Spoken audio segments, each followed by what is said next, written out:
and welcome back to my channel. This is Marla. I'm so glad you're joining me today. I have a new More 3D Embossing Folder Magic video. It's been a little while since I've created one of these. Today we're going to create a weathered wood background.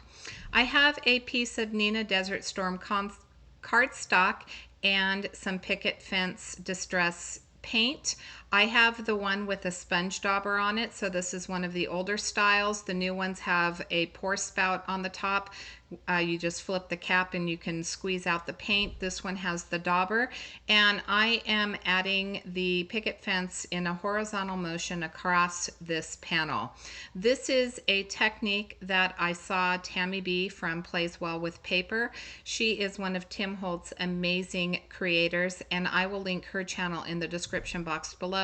I highly recommend you check it out because she does some amazing work for Tim and for Whimsy Stamps as well. So I've dried my picket fence, and we're going to start with some Distress ink sprays in weathered wood. This one's actually an Oxide. It's Hickory Smoke. And then the last one is Gathered Twigs, which we are back to the Distress spray. I added a little bit more of that weathered wood, and then I'm going to spritz the panel with water. One of the reasons that you want movement with this paint or this ink is because you want it to go in a horizontal fashion. Usually you like the drips and all of the splatters that you get when you use the distress sprays, but for this technique you definitely want to have a wood grain, and to have that grain you need all of the ink to go in one direction, which for me is going to be left to right, and it's going to be on the 5.5, I think I said this was 5.5 by 8.5, 5.5 inch side of the panel. I'm going to pick up a little of that ink because I didn't get that brown that I was looking for. You'll notice that it did pick up the gray quite well, so I do have the weathered wood that's showing through. It's working with that picket fence, and then because I used that Oxide, I'm going to have a little bit more of that chalky whiteness, and I'm trying to get more of a brown feel. When Tammy did hers, she used pumice stone, gathered twigs, and the hickory smoke. I think she used all distress sprays. I didn't have the hickory smoke and distress sprays. But what I wanted to share here is that you can make this any color that you want. I'm adding a little bit more gathered twigs, and then of course I'm using my finger to kind of straighten that out, trying to get everything in the same direction. I dry in between each of the applications. I got a little bit more brown, not quite enough, so let's try it again with ground espresso, and I'm going to spritz the panel with water. It's at this point when I dry after this application that I realize that each time that I'm adding the water, it's just thinning out the color, and the color is soaking into the paper, and I'm not getting the appearance that I'm looking for. As I mentioned, there I have a little paintbrush that I'm trying to straighten out some of that with. I'm trying to get the appearance of more of a brown gray, so I'm going to go straight in with the ground espresso spray. You could do this with distress inks. It would take a little bit more work, but you certainly could do ink blending with this and get the same appearance. I liked the idea of using the sprays because it was a really fast process. So it looks like it may be a lot of work, but actually it was really an enjoyable process, and it didn't take that much time at all. I like that appearance much better, so I'll dry my panel back. You can see that the Desert Storm cardstock really took the water and the sprays quite nicely. I didn't have any breaking of the panel.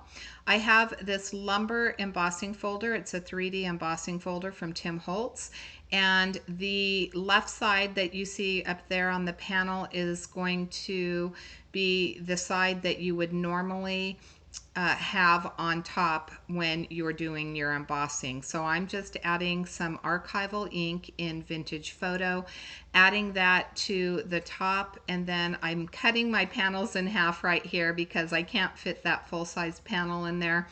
And I am going to close this, and I'll run it through my die cutting machine, and it's going to add the embossed lines of that Vintage Photo. Now I did want to say, here's a look at the finished embossed panel that off camera. Those 3 vertical lines that you see, I use those to cut my panels, and then I cut each of those in half. I didn't measure them, I kind of eyed them so that I got these nice little lumber pieces. I used the end of my scissors and I just kind of distressed the edges of the wood. You don't have to do that in between each of the planks. And then I'm adding that ground espresso around the left and the right sides of each of the planks to give it that dark dimension on the outside. We have a 4 1/4 by 5 1/2 inch piece of Desert Storm cardstock, and I'm going to use this to adhere all of my lumber pieces. You can see that none of them are straight. They are all a little bit off center, a little bit wonky, which was just fine with me because I think that it gave it that weathered appearance. If you wanted perfectly straight ones, again, you wouldn't use the scissors to tear and distress the edges of each of those wood planks. One of the mistakes that I think that I made, and that's just impatience on my part, was that I didn't let the glue dry. So you see that when I butt those up together, if there's any gap at all, as tiny as it would be, it's going to not show up because I do have that craft cardstock behind it and not white cardstock.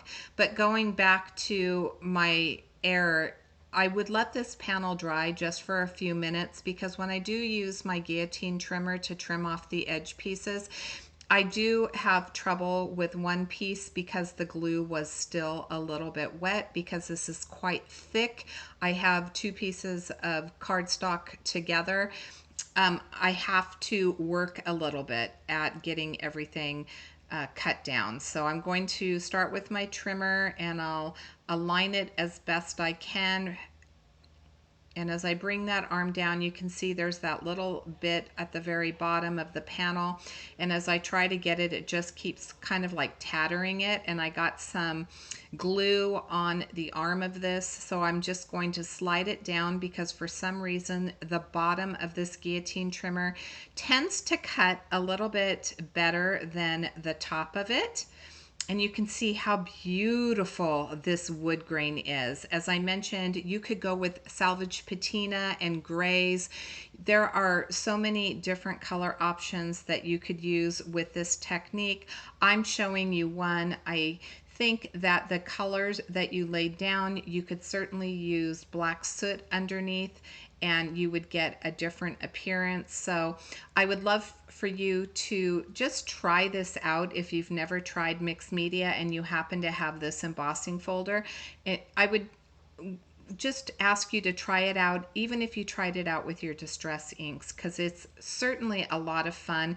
It didn't take me any time at all, and I loved the process. So I'm adding that ground espresso around the edges where I did cut off the lumber, just making sure that everything is cohesive. And then I am going to glue this to an A2 size top folding card panel. We're going to move on to our wreath, and I'm starting with a CottageCutz die. These small dies pack a punch. This is called Leafy Branch 1.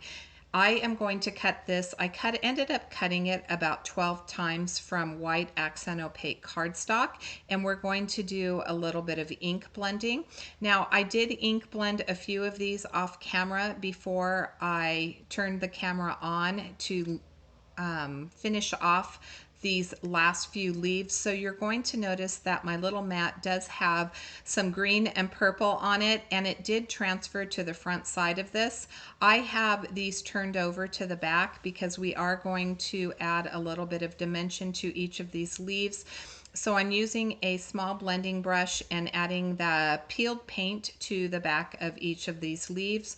When I get all of them coated, I'll turn them over, and then we are going to use that same blending brush, that same peeled paint, and we are going to add the peeled paint to each of the leaves about 3/4 of the way up. I am going to leave those tips white, as you can see. Now that's one way that you could leave these leaves, but I wanted to create a dramatic effect with this because I knew I wasn't going to add any other pieces. I wanted my background to really stand out, and I wanted this wreath to hold its own without adding other elements to it. So I decided to go with purple on the tips. When you have the winter season coming upon you, when it starts getting a little bit colder towards the middle or end of fall, then the leaves on some of these deciduous trees will turn a little bit of a purple color. And I thought that I would add that to these branches. So I'm adding the purple, which is the Dusty Concord, to the tips of each of these. Now, as I'm blending these together, I'm not really paying much attention about getting a perfect blend. I'm really trying to get an intense color down. Again, I want that contrast against my background. And then I let it dry, and once it dried, off camera, I did go over each of the tips one more time. Finally, we are going to add Vintage Photo. Again, a very nice heavy coat. These small blending brushes are from Amazon. If I can remember, I'll link them in the description box below. They're pretty inexpensive, and what I really like about them is that they hold a lot of ink, so I can get a really intense blend. In fact, if I want a light blend, I have to be very careful with them, but it really is a great tool if I want that intensity. So I'm going to pull it up and look at it. See how pretty that is? There were some spots that I missed, so I'm going to go back in. I'll look at it again. There's a couple spots of brown that I think I need to fix. And once I get that blended in, we'll have a complete leaf. So I did that to all of them. They were all created the same. And now I have a mat. This is a sponge mat, and it really does help so that your paper doesn't tear. It allows your paper from your die cuts to be a little bit more pliable and movable. And I'm using a very small stylus. I'm running it from the tip of the branch all the way to the inside of, or the tip of the leaf, I'm sorry, all the way to the branch. I'm going to zoom in a little bit closer here in just a moment so you can really get a good look at that. I'm not applying too much pressure. I'm not applying too little pressure, making sure that I'm moving those without pressing that stylus through the paper. Again, that little sponge mat does help with this. So you can see how all of those little leaves curl up because we have the peeled paint on the back. When we put our wreath together, it's not going to show the white paper in the back side. It's going to show that beautiful peeled paint green. So you're going to have a very cohesive appearance. Building the wreath with this was a dream. All I did was make sure that all of the leaves were in the same direction. I'm going to add a base layer down and create a freeform wreath. Once I get the wreath the way that I like it, I'm going to pick up one piece at a time, and I'm going to add a little bit of glue just to the bottom third of each of those leaf branches. Tuck it underneath the one behind it, and I'm going to follow this pattern all the way through. When I finish with this, then I will use the additional leaves to fill in.